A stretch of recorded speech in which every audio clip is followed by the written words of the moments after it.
If you call yourself a Christian, then you are in danger of living an ordinary Christian life.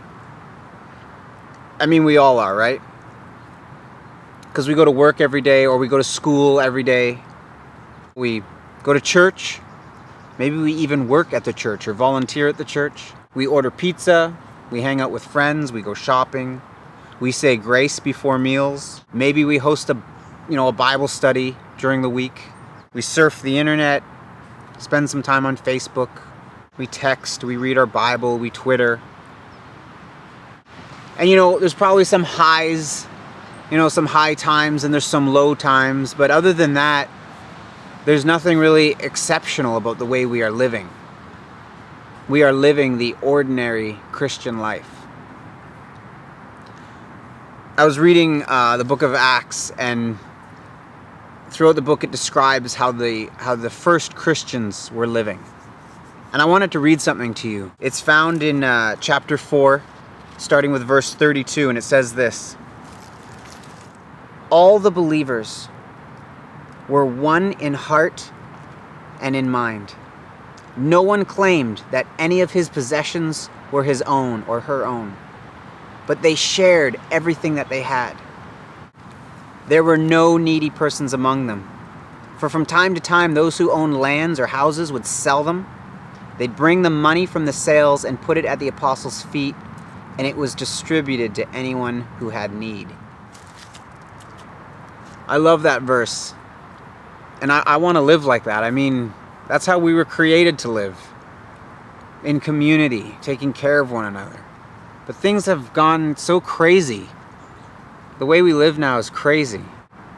I think we could live like that, but I think a lot of things would have to change. First of all, we'd have to make sure that there's some friends around us that want Jesus as badly as we do. I mean, you want to make sure friends are around you who are going after the same thing, who can encourage you and walk with you, right? I think the second thing we would have to do is give up our addiction to shopping and our love of stuff, and begin to recognize that the only good reason to own anything is so that we can give it away to those who are in need.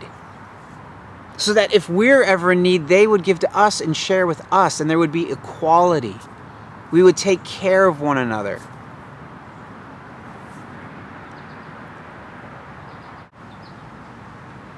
I think the reason we don't want to do that is because fear. We don't want to give away too much.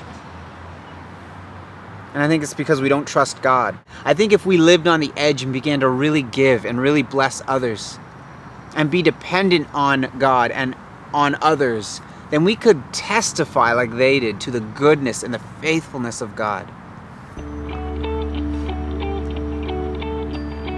I think that's one of the things that would have to change the most. I think we would need to give, right? Like we really would have to give. Outrageous generosity.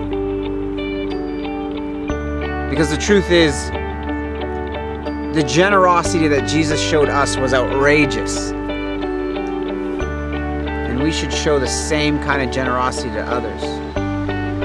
That's how we're called to live, to be people who give to others. And not keep everything for ourselves out of fear. We don't need to live an ordinary Christian life. A lot of us are going to choose to do that, but we don't need to.